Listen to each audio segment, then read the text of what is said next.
The first light of dawn filtered through the half-closed blinds as Alexander awoke from his restless sleep. His hand automatically reached for the smartphone on his nightstand, almost as if by remote control.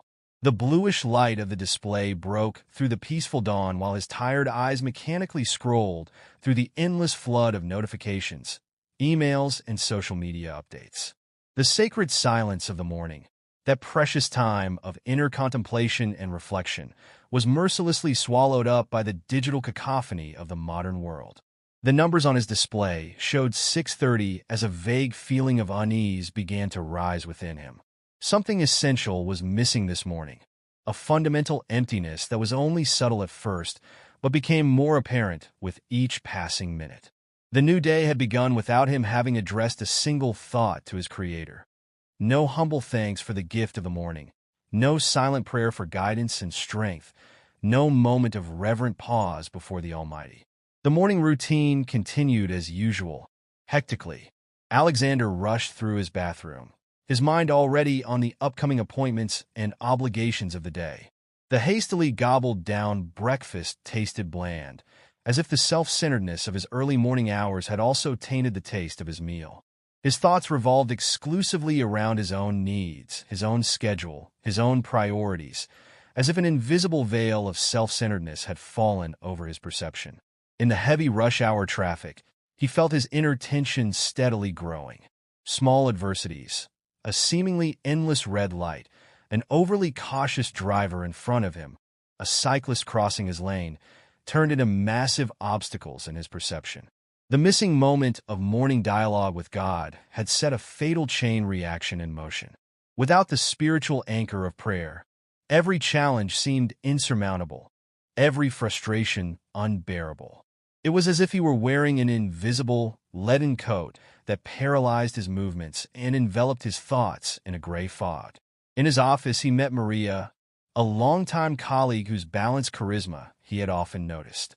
That morning, her inner peace seemed particularly striking to him, almost like a silent reproach to his own inner conflict. "How do you manage to radiate such calm even on the most turbulent days?" he asked her during a short coffee break. Maria smiled understandingly. "You know, Alexander, I have learned something important over the years. The first moment of the day is crucial for everything that follows. Before I expose myself to the hustle and bustle of the world, I consciously take time to talk to God. Sometimes it's only a few minutes, but these moments of silence and prayer color the whole day." Her words hit him like a gentle but unmistakable wake-up call. With frightening clarity, he realized how far he had strayed from this fundamental truth in the past few months.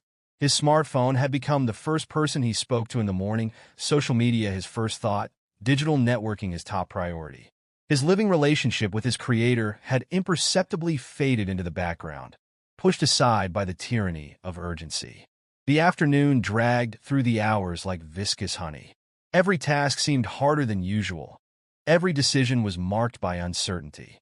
Alexander felt with increasing clarity how much he was missing the spiritual orientation he had not been looking for that morning. The color of self-centeredness had enveloped his day in a gloomy gray veil, had muted the vibrant colors that normally permeated his life. During a short break between two meetings, his gaze fell on the small wooden cross that had been standing unnoticed on his desk for years. It had been a gift from his grandmother, who had lived her faith with a matter-of-factness that seemed strange to him today. "Remember, Alexander," she had always said, "a day without prayer is like a painting wit. How colors?" The afternoon sun cast long shadows through his office window when an unexpected email caught his attention. An important project he had been working on for months was about to fail.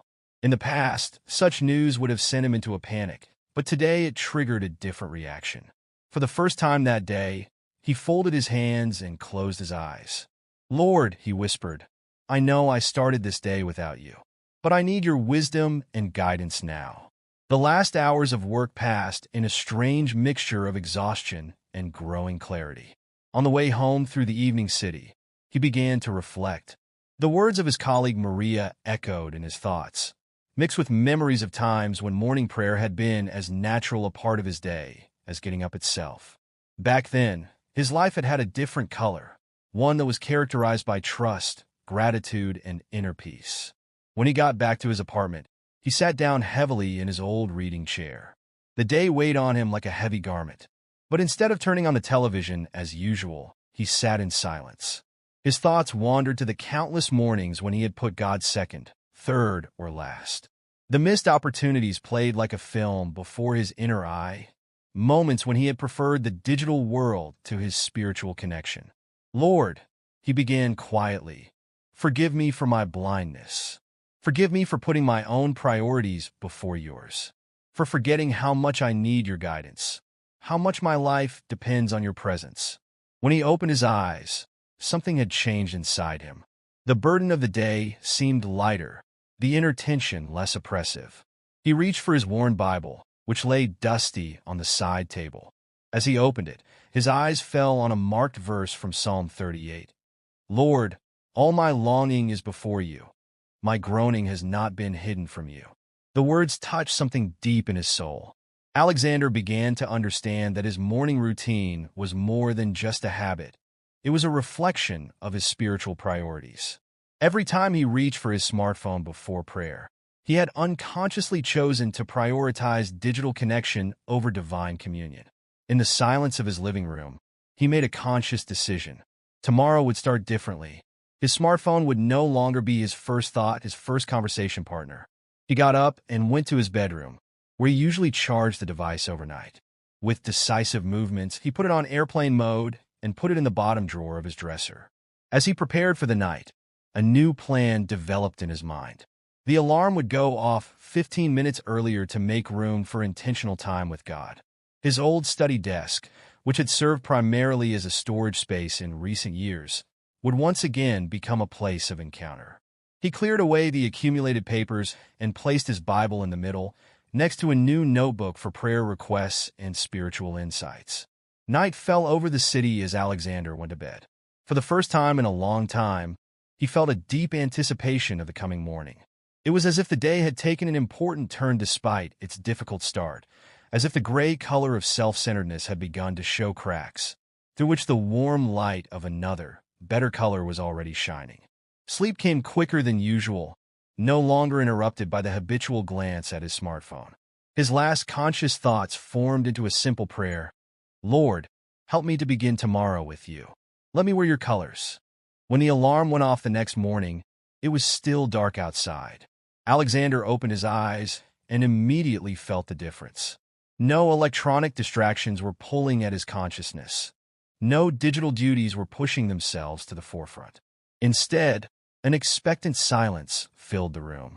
He sat down at his clear desk, lit a small candle, and opened his Bible. "Lord," he whispered, "here I am. Guide me through this day." The candle's flame cast a warm light on the open pages, and for the first time in a long time, Alexander felt the color of his day begin to change. The words of Scripture seemed to speak to him with special power that morning. He read of King David, who, despite his royal duties, began the morning with praise, and of Jesus himself, who withdrew early in the morning to speak with his heavenly Father. These ancient words suddenly took on a new, personal meaning. The first rays of sunlight were just beginning to color the horizon when Alexander closed his Bible and paused for a moment in silent reflection. He felt an inner peace that had become alien to him in recent months. The color of this morning was different, clearer, purer, more alive. Even the morning light seemed to shine through his window more intensely than usual. By the time he finally reached for his phone, it was already 7 o'clock. The usual flood of messages and notifications awaited him, but their urgency had changed. They now seemed what they really were: secondary matters compared to the fundamental focus of his heart on God. His commute to work felt different. The usual traffic jams and delays were still there, but they seemed to have lost their power over his mood. At a red light, he observed a flock of birds in the sky and spontaneously gave thanks for the beauty of creation, a small gesture of gratitude that would never have occurred to him before. At the office, Maria immediately noticed the change. "You look different today," she said during their morning team meeting. "Somehow more relaxed." Alexander smiled. "I changed my colors," he replied, knowing she would understand. The problematic project from the day before still awaited him, but his approach to it had changed. Instead of panicking, he took a moment to silently pray for wisdom. The solutions that came to mind seemed clearer and more thoughtful than his usual frantic reactions. During his lunch break, he briefly retreated to the small break room. Instead of checking his smartphone as usual, he closed his eyes for a moment and consciously renewed his morning connection with God. This short period of reflection gave him new strength for the afternoon. The afternoon brought an unexpected challenge. An important customer announced his spontaneous visit. In the past, this news would have sent Alexander into a frenzy of activity. But today he felt an unusual calm. In a short silent prayer, he asked for clarity and guidance for the upcoming conversation. The meeting went surprisingly well. Alexander noticed that he listened more attentively and responded more patiently to the customer's concerns. The color of the morning prayer also seemed to rub off on his communication. It was clearer, more authentic, less hectic and self-centered. On the way home, he took a little detour through the park. The setting sun bathed the trees in warm light, and Alexander realized how long it had been since he had noticed such moments of beauty. His constant gaze at his smartphone had obscured his view of the small miracles of everyday life. When he got home, he sat down at his desk again, which had now become a meeting place. He opened his new prayer journal and began to record his experiences of the day. "Today," he wrote, "I learned again what it means to start the day in the right color." As he wrote, he realized that this change was more than just a new morning routine. It was the beginning of a profound transformation of his priorities. The color of self-absorption that had defined his life for so long began to fade, and new, more vibrant hues emerged. A quiet vibration reminded him of his smartphone in the drawer. In the past, he would have checked it immediately, but today it could wait. He finished his diary entry first, saying a prayer of thanks for the day's experiences and the new insights he had gained. When he finally went to bed, he set his alarm clock back to the earlier time. The anticipation of the coming morning was like a warm glow in his chest. He knew the path would not always be easy. Old habits die slowly. But he had taken a first important step. His last thoughts before falling asleep were the Bible verse he had read that morning. "Seek first the kingdom of God and his righteousness, and all these things will be added to you." Now he understood the deeper meaning of these words better than ever before. The right order of priorities, the right color in the morning, actually changed everything else. The next morning began much like the previous one. Before the first rays of sunlight lit up the sky, Alexander was sitting at his desk. The candle cast its soft light on the open Bible as he read and prayed. This time it felt more natural, less like a duty and more like a joyful reunion with a long-lost friend. That morning he became aware of another dimension of his former self-centeredness. Not only had he neglected God, but also the people around him. His constant preoccupation with his smartphone had kept him from real encounters and meaningful conversations. He resolved to live more consciously in this respect as well. Over the course of the following days, a new routine developed. Morning prayer became his anchor point from which he structured his day. The color of self-centeredness gradually faded, replaced by warmer, more lively tones of trust and relationship with God. His colleagues noticed the change. "You radiate something," one of them said one day. "A kind of inner peace." Alexander just smiled. He knew that it was not his own radiance, but the light of another source shining through him. The challenges of everyday life remained, but the way he dealt with them had changed fundamentally. Stressful situations that would have thrown him off course in the past, he could now approach with a newfound calmness. The morning prayer had become like a protective shield that mitigated the negative influences of the day. One morning, as he looked at his prayer journal, he realized how far he had come in those few weeks. The color that now characterized his life was so different from the gray tones of self-centeredness that had previously held him captive. It was as if he had gained a new perspective on the world and himself. This realization deepened when he looked back on the past few weeks on a quiet Saturday morning. The change was not only noticeable in his own life, but also radiated out to those around him. His relationships had taken on a new quality. Conversations had become more meaningful, less marked by distraction and superficiality. The smartphone, once his constant companion and first priority in the morning, had lost its dominant place in his life. Of course, he still used it for important communication and practical purposes, but it no longer controlled his time and attention. The digital world had been relegated to its rightful boundaries. That morning, Alexander made another important discovery. Reading his Bible, he came across the story of Martha and Mary. How often he himself had been like Martha, busy, preoccupied with 1,000 things, but blind to the one thing that is needed. The time of morning prayer had become his opportunity to sit at the feet of Jesus like Mary and listen to his voice. The paint of self-centeredness had been stripped away layer by layer in these weeks. What was revealed underneath was the original image that God had intended for his life. It was as if an old painting was being restored, with centuries-old dirt and varnish removed to reveal the original, bright colors again. As he wrote these thoughts in his prayer journal, he realized that this was just the beginning of a longer journey. The temptation of self-centeredness would not simply disappear.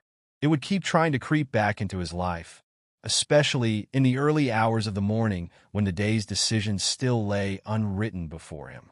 But he had now found an antidote. The conscious decision to begin the day with God was like a protective shield against the gray shadows of self-centeredness. Each morning prayer was like a fresh brushstroke on the canvas of his life, renewing the colors of faith, hope, and love. His new morning routine also had unexpected effects on his everyday work. His colleagues noticed not only his changed charisma, but also his more effective way of working. Where he had previously often seemed rushed and driven, he now radiated a natural authority and composure.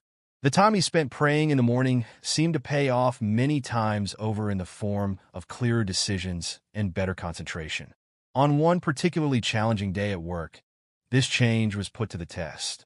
An important project was about to fail, and the old color of self-centeredness tried to force its way back into his consciousness. The temptation was great to fall back into old patterns, into stress, control, and hectic activity. But the morning time with God had prepared him. Instead of panicking, he retreated briefly to his office, closed his eyes, and renewed his connection with God. The solution that emerged was surprisingly different from his previous crisis responses. Instead of trying to handle everything alone, he involved his team, listened to their suggestions, and shared responsibility. The color of his leadership had changed from controlling dominance to servant leadership. That evening, he sat at his desk at home again, the candle burning like every evening, and he reflected on this experience. In his prayer journal, he wrote, "Today I learned that the color we choose in the morning carries us through all the storms of the day. It is like an inner compass that always leads us back to the truth.